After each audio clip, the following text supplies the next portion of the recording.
todos y bienvenidos a un nuevo paseo por Castilla y León. El lugar que hoy les proponemos se encuentra a 70 kilómetros de Salamanca, hacia el sur, ya casi en el límite con la provincia de Cáceres.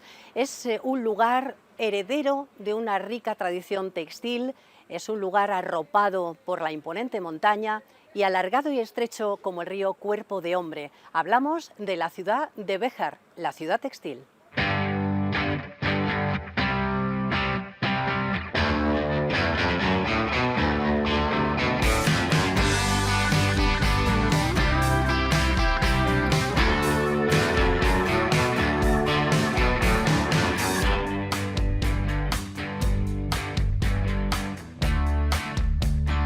Un lugar como este inspiró los versos de Gabriel y Galán, Ved la verde maravilla. Estamos en el paraje del Castañar, que tiene muchos alicientes: la naturaleza, los castaños, el santuario de la Virgen del Castañar, que es la patrona de Béjar, o la plaza de toros más antigua de España, la Ancianita.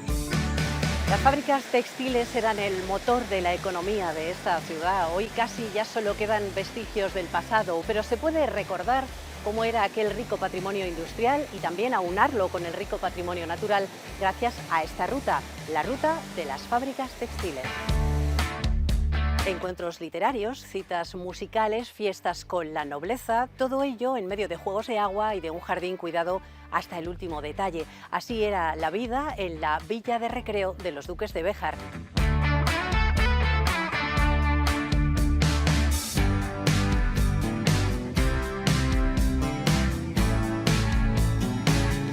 Para comenzar este recorrido por la ciudad hemos venido hasta este mirador que se encuentra en el paraje del Castañar y tenemos con nosotros al alcalde de la ciudad de Béjar, que es Luis Francisco Martín. ¿Qué tal, Luis Francisco? Bienvenido. Muchas gracias por estar en Béjar y por estar en este sitio emblemático para los bejaranos, que es este mirador, el mirador de la Virgen del Castañar. Para nosotros este sitio es especial, es algo... Bueno, mira, ahora puedes estar y levantas y te pone la piel de gallina, porque los que somos de aquí, todos los 8 de septiembre, cuando es la procesión de nuestra patrona, la Virgen del Castañar, es la única vez al año que sale de la iglesia y viene al mirador, pues para bendecir la ciudad, esta ciudad tan preciosa y tan maravillosa, bendecir a las personas que no han podido subir a estar con ella, a los enfermos, a los que no han querido, no han podido subir, y esa bendición de la ciudad es algo muy especial para nosotros, y es en este pequeño mirador, y para nosotros pues es un placer estar. Es muy significativo, claro que sí. Hay una energía especial rodeada de castaños, este silencio que la hace especial. Además, si cierras los ojos, los que somos de aquí, puedes escuchar todavía el ruido de los telares de las fábricas, que aunque ya no están, siempre estarán en el corazón de los bejaranos, porque ha sido el alma de esta ciudad tan larga, que recorriendo pues el trayecto del río para la fuerza de las fábricas, y es un sitio maravilloso. Es lo primero que nos llama la atención y lo que les llamará la atención a los espectadores. Béjar es una ciudad muy alargada que va con ese trayecto del río Cuerpo de Hombre, como bien decías, y desde aquí, Luis Francisco, podemos ver un montón de detalles de la ciudad. Vemos allí al fondo, por ejemplo, el Palacio de los Duques de Béjar, y detrás de él nos encontramos la muralla, y asociado a la muralla hay una leyenda, no vamos a decir historia porque es más leyenda que historia, pero hay algo que les gusta mucho a los turistas que vienen a Béjar, y es la leyenda de los hombres de musgo. Mira, toda ciudad que no tiene leyenda no tiene parte de su historia. Es verdad que hay que decorar la historia, las leyendas son eso, parte de decoración, parte real y parte ficticia, que con el paso de los años, de generación en generación, pues vamos reviviendo. Y es verdad que los hombres de musgo en Béjar es algo que nos conocen todo el mundo. El tema de cómo los cristianos entraron en la ciudad para liberarla de los musulmanes vestidos de hombre de musgo, que como veis en esta zona lleno de vegetación, pues el musgo es lo que recubre las piedras. Se vistieron y por la puerta de la tradición lograron entrar un día de Santa Marina de junio, y desde entonces, que hace ya siglos, se recuerda, se rememora, y es una fiesta de interés turístico internacional, que hay muy poquitas en España, y son miles las personas que acuden a ver esa reconquista de la ciudad con esos hombres de musgo, que hablan también de casi fue el primer camuflaje de trajes militares de la historia, nuestro hombre de musgo. Bien camuflados que iban y bien camuflados que van quienes salen en esa procesión del Corpus. Hablábamos de la muralla, que tiene esa relevancia en esta historia que estamos contando, en esta leyenda. Se ha recuperado esa muralla para que pueda ser visitada por los bejaranos y por los turistas, y desde ahí se puede admirar un paisaje maravilloso, ¿no? Hay un paseo de la muralla que es una maravilla. Ves todo el paseo de los ríos, ves las fábricas textiles, ves, bueno, pues puedes ver todas las almenas, todas las torres de las iglesias, desde San Gil, Salvador, Santiago, San Juan, cada una de las terrenos de las zonas de la primitiva ciudad de Béjar, y sobre todo ves ya el río Cuerpo de Hombre y con todas esas fábricas alrededor del agua para poder potenciarla, la energía, poder el tinte de nuestras telas.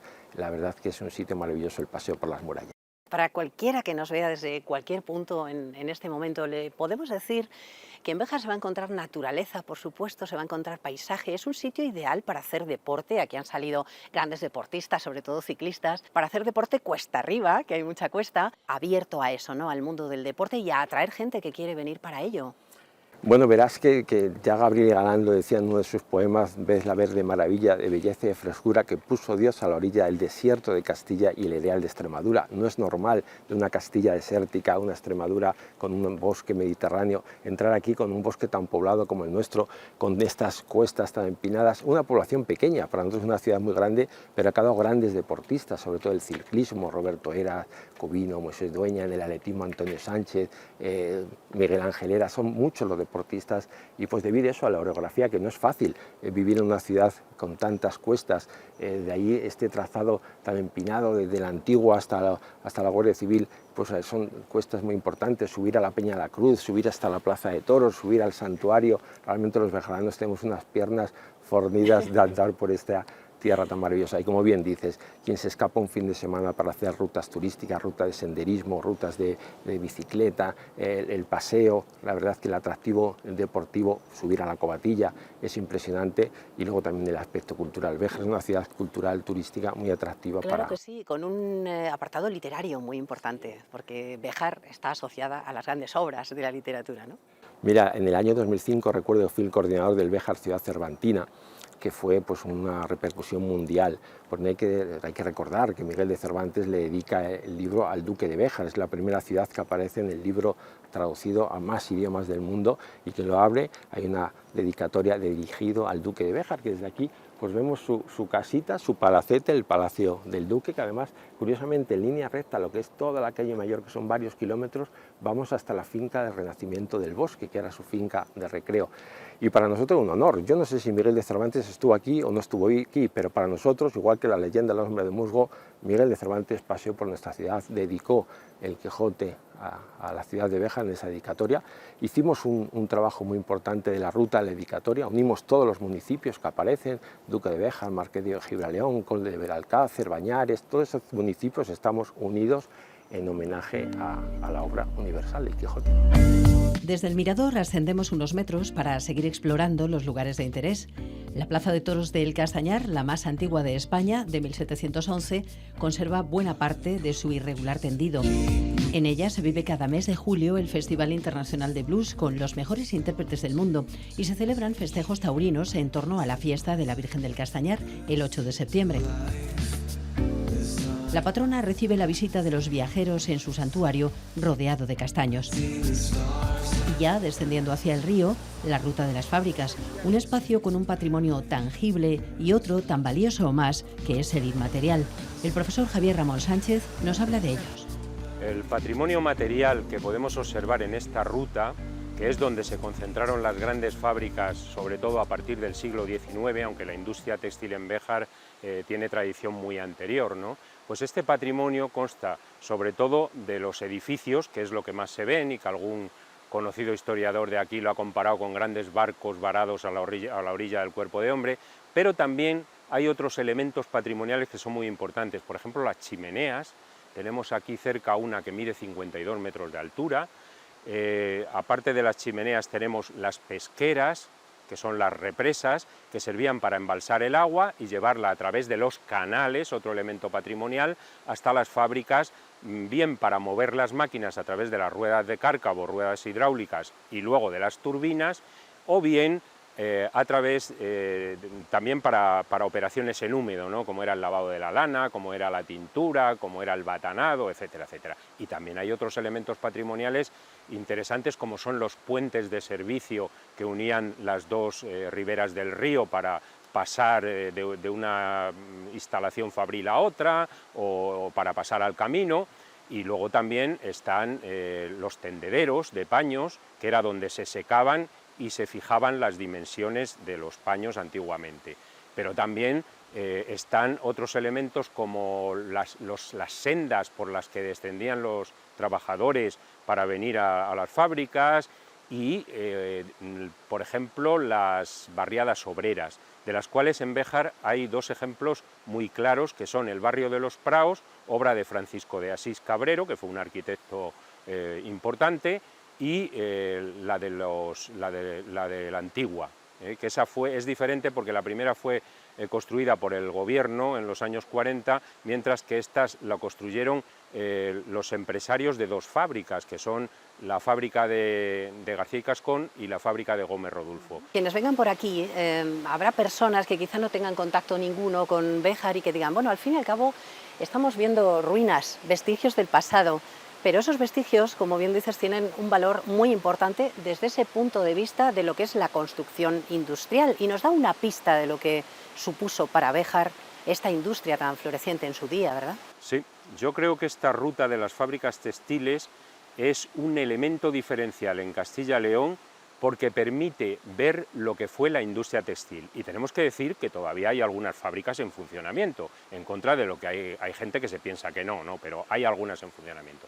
Pero la mayoría de ellas es cierto que o bien se han reconvertido a otras industrias, al sector servicios, o incluso una como museo, o bien están algunas en ruinas también, hay que decirlo, ¿no? Pero permite ver todos esos elementos que he dicho antes y que forman una idea clara de cómo fue el pasado industrial textil de Béjar, que duró siglos, y que forman lo que se llama un paisaje industrial. Es más que una serie de elementos inconexos, es un paisaje industrial, y eso es lo importante. Y por supuesto también tiene ese componente del que hablábamos, que es la propia naturaleza. Estamos al borde del río Cuerpo de Hombre, y aquí se puede disfrutar también de un paisaje con una cantidad de arboleda, con un frescor. Es interesante en cualquier época del año, en otoño, en invierno, en cualquier momento tiene su interés, ¿verdad? Sí.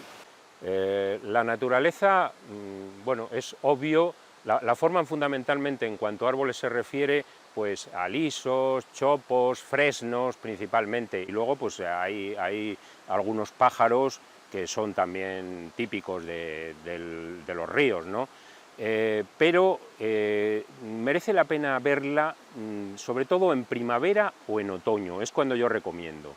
En otoño es cuando a mí más me gusta, porque es cuando ves una verbena de colores en la naturaleza, que cuando llegas abajo y ves hasta la Peña de la Cruz, pues merece la pena, vamos, es preciosa. Estábamos también hablando de esa otra parte, hemos hablado mucho de la parte física, la que se ve, todos estos elementos que estamos pudiendo disfrutar a través de la cámara, pero luego está esa parte emocional, ¿no? Que sí. Hay personas que ahora están rescatando aquellos recuerdos, personas que trabajaron en las fábricas textiles, hijos de esas personas, nietos incluso, que ahora están recuperando todo lo que supuso para esta ciudad el textil. Sí, el patrimonio inmaterial, ese que no se puede tocar, no se puede ver, es cada día más importante en todo lo que se refiere al pasado industrial de cualquier ciudad que lo tenga. Concretamente, pues cuando hablamos de pasado inmaterial, del patrimonio inmaterial, hablamos pues de las tradiciones, hablamos de los recuerdos de los trabajadores, de los empresarios, de los técnicos de la industria textil, y eso es un valor a recuperar, pero también pues de las fiestas que había en torno a la industria textil, en fin, son todo eso que permite, por supuesto, el lenguaje adaptado al textil, a la industria textil, que hay cosas muy interesantes a ese respecto. En fin, todo esto constituye algo inmaterial, algo que no se puede tocar, algo que se ha transmitido a veces de generación en generación y que pues, se está tratando de recuperar ahora porque tiene muchísimo interés. Pues usando dos términos de este ámbito textil, si me dejas, Javier, estamos anudando, estamos relacionando la trama y la urdimbre para crear este tejido basado en el pasado, basado en la naturaleza, y que invitamos a todos a que se acerquen a descubrir en esta ruta de las fábricas textiles. Muchas gracias por acompañarnos. Muchas gracias, Ana.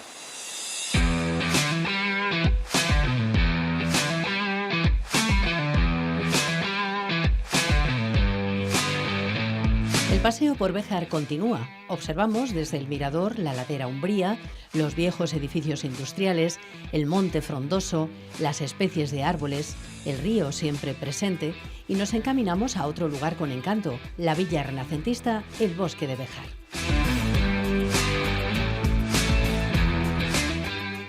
El Bosque de Béjar es un lugar mágico, quizá no tan conocido como debiera, y por eso queremos mostrárselo a todos los espectadores de este paseo por Castilla y León. Lo hacemos con una persona que sabe mucho sobre el bosque porque es el guía oficial de este lugar. Él es Raúl Hernández. Raúl, ¿qué tal? Hola, buenas tardes, Ana. Estamos encantados de haber venido hasta aquí para descubrir algunos de estos rincones especiales que tiene el bosque, que era un lugar creado específicamente para el disfrute de los duques de Béjar. Efectivamente, un lugar importante a nivel de cultural. Los duques de Béjar están muy implicados en potenciar la cultura del Siglo de Oro, y hay que recordar que Cervantes dedica la primera parte del Quijote al duque de Béjar, pero no solo él, Góngora las Soledades o Lope de Vega alguno de sus sonetos. Espacio que sirve para que todo el mundo pueda disfrutar de esa cultura. Al final los duques de Béjar son unos grandes mecenas siguiendo la moda de otros de la misma época, como Fernando Álvarez de Toledo, el tercer duque de Alba. La moda se nota en todo, se nota en los jardines, se nota en la distribución, en la forma que tiene el estanque, absolutamente en todo, y también en algunos rinconcitos muy especiales, sí, como uno que nos vas a mostrar ahora, que era un espacio como para la lectura de poemas, para disfrutar de la literatura, ¿no? Muy bien, eso es. La Exedra, un espacio no muy amplio, pero con las condiciones técnicas de acústica para que cualquiera que supiera declamar bien realizara una interpretación gloriosa. Esto dice mucho del artista, que sabe aprovechar los recursos que tiene en el entorno, pero también dice mucho del señor que invita a sus amigos a que disfruten en las mejores condiciones de la cultura. Bueno, y también hay otros elementos muy singulares en este espacio, algo que era muy moderno para la época, porque vemos unas fuentes que así a primera vista podemos pensar simplemente que son bonitas y ya, pero es que llevan una infraestructura hidráulica muy importante. Muy importante. Creo que lo más importante del bosque a nivel de técnico es este sistema hidráulico que abastece de aguas a toda la finca. Un sistema hidráulico que se abastece de unas aguas que hay en una zona de la sierra que llamamos la Garganta del Oso. A base de caceras, canalizaciones en superficie y atarjeas, canalizaciones en el subsuelo, lo que hace la gente del 16 es redirigir el agua a donde les da la gana, utilizando eso que se llama la gravedad, ¿no? No falla nunca y siempre funciona. Con lo que el sistema hidráulico se convierte en el alma de todo este espacio para abastecernos de agua. Y no solo hacen una gestión inteligente del agua, hay otro recurso importante y es la piedra. Vivimos en una zona de granito. Esta gente tenía dinero para irse a Almería y traer mármol de Macael, y no, se van a Sorihuela, Santibáñez de Béjar, los picos de Valdesangil, que tienen canteras de granito de calidad y construyen todos estos espacios tan singulares que vemos aquí. Singulares son la Fuente de la Sábana, por ejemplo, que en fin, vemos cómo cae el agua, es un espectáculo. Es un espectáculo. Esto ya no es del Renacimiento, esto es del Barroco, porque no hay que olvidar que esto no es un espacio muerto, está igual de vivo que los habitantes. Cada dueño impone sus modas. Los Zúñiga se traen el Renacimiento, el Barroco aparece con la llegada de los Borbones, y en el 19, con el cambio de titularidad que pasa de los duques de Béjar a la familia Rodríguez Arias, llega el romanticismo o esos jardines de aire paisajista. O sea, que es un jardín vivo, que es como nos gustan las cosas, que van evolucionando con el tiempo, pero que siguen guardando aquella esencia. Vemos también una fuente muy interesante que tiene 8 caños, ¿son? 8 caños, la Fuente de los 8 caños, tampoco hay que complicarse mucho para poner nombres. La Fuente de los 8 caños es un elemento tan singular como para demostrar la capacidad de trabajo que tenía la gente del 16, la honradez y la honestidad también, ¿no? Gente que con una maceta y un cincel conseguían que el granito, una piedra durísima y complicadísima de trabajar, se convierta en una obra de arte. Canteros les llamaban. En realidad son escultores como la copa de un pino, pero a lo mejor si te llamo cantero te pago un poco menos. Eso es, eran verdaderos artistas. Y bueno, en este lugar, como decimos, dedicado al mundo de la literatura, la promoción de la cultura, ahora también se quiere que sea un reclamo para el mundo cultural, ¿no? También de vez en cuando hay actividades musicales, literarias, y eso pues es una muy buena noticia, ¿no, Raúl? Exactamente, la esencia de este lugar es la difusión de la cultura. Y la difusión de la cultura no puede ser la difusión de la cultura de un momento determinado. Todo tiene que cambiar para que todo permanezca, decía en El gato pardo. Si tenemos que adaptar a los tiempos modernos y lo que prima ahora es otro tipo de música, pues se hace conciertos de ese tipo, por supuesto con el respeto que merece el espacio, tratándolo pues como lo que es una joya. Bueno, hay unas letras que vemos en los edificios, en el edificio principal y en algunos de los elementos que vamos viendo por el bosque, que son la F y la G. Creo que aquí hay una historia de amor, ¿no? Que nos puedes contar. Una historia de amor muy romántica. La F y la G son las iniciales de Francisco y Guiomar, Francisco de Zúñiga y Sotomayor y Guiomar de Mendoza. Estos señores, tradicionalmente, se había pensado que se habían casado y que él le había construido la villa a ella porque estaba enamoradísimo de ella y quería hacerla muy feliz. Esto no es cierto. Lo que pone en las cartelas que podemos ver en la fachada sur del edificio, que dice que Francisco le construye, o que Francisco y Guiomar hicieron esta villa, no es verdad, porque Francisco y Guiomar nunca fueron duques. Francisco no fue duque hasta que no hereda el título de su madre concretamente. Y cuando se casa con Guiomar, su madre está viva, con lo que hasta que no muere la madre no puede conseguir el título. Francisco y Guiomar, Guiomar tiene un hijo, muere poco después del parto y Francisco desaparece de la vida pública hasta que muere su madre, y lo que hace es recibir el título, empezar a construir la villa, y se casa con una señora que se llama Brianda Sarmiento de la Cerda, que no aparece en esas cartelas cuando sería lo lógico que apareciese. Y es que hay una modificación, porque hay en la terminología latina hay un concepto que es el de la damnatio memoria, venganza total sobre los que han estado antes que nosotros. Y lo que hace el Francisco hijo con su madrastra es borrarla de las cartelas y escribir el nombre de su madre. Por eso hay una deformidad en la convexidad de las cartelas. Una historia de amor romántica que al final es una historia de lucha de poder por ciertos elementos. Y de venganza, como nos decía. Y de venganza, bueno. Bueno, el bosque de Béjar, como decimos, tiene muchos atractivos desde ese punto de vista arquitectónico, de lo que es la construcción de las fuentes, por supuesto también del jardín, ¿no? Porque ahí nos encontramos con especies que, bueno, en aquel momento encontrarse con una secuoya aquí en mitad de un bosque de castaños tiene una singularidad muy grande, Sí, ¿no? bueno, siempre los propietarios del bosque han sido gente con intereses culturales, se adaptan a las modas. Tenemos un cenador neomorisco de hierro que está relacionado con aquella torre que construye un tal Eiffel en París a finales del 19. Estos señores que están al tanto de los movimientos estéticos y culturales trasladan cualquier variación que haya en la cosa estética. Y pasa con el jardín. Aquel jardín del siglo XVI pasa a ser un jardín barroco, y en el 19, cuando la familia de Rodríguez Arias compra la propiedad, pasa a ser un jardín romántico de influencia inglesa, esos jardines paisajistas, y traen todas las especies exóticas que podemos ver ahí, entre ellas la Sequoiadendron giganteum, que tiene, y lo digo para presumir, 11,50 metros de perímetro, y eso es una barbaridad para un árbol que no está en su tierra, no está en los United States, está en Béjar, encima del granito que no le deja crecer. Pues son algunos de los muchos atractivos que tiene este lugar. Para conocerlo con más detalle es interesante venir, escuchar las explicaciones de Raúl, darse una vuelta sin prisa por estos jardines y por este espacio maravilloso en cualquier momento del año, tanto en la primavera como el otoño es fantástico, pero también en el verano, ¿por qué no? Pueden venirse hasta el bosque de Béjar y disfrutar de otro de los muchos alicientes. Raúl, gracias por recibirnos. Gracias a vosotros por venir.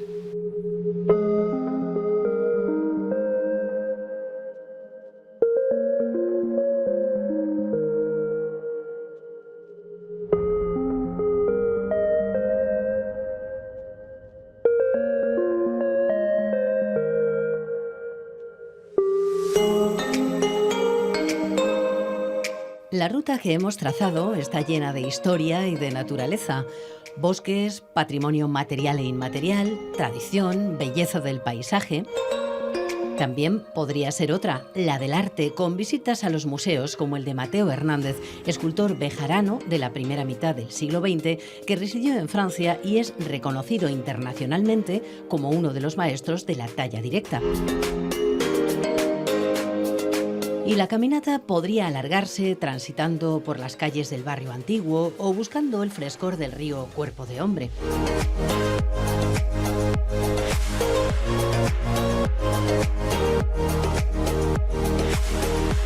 Pero esos serán otros de los numerosos recorridos posibles por Béjar.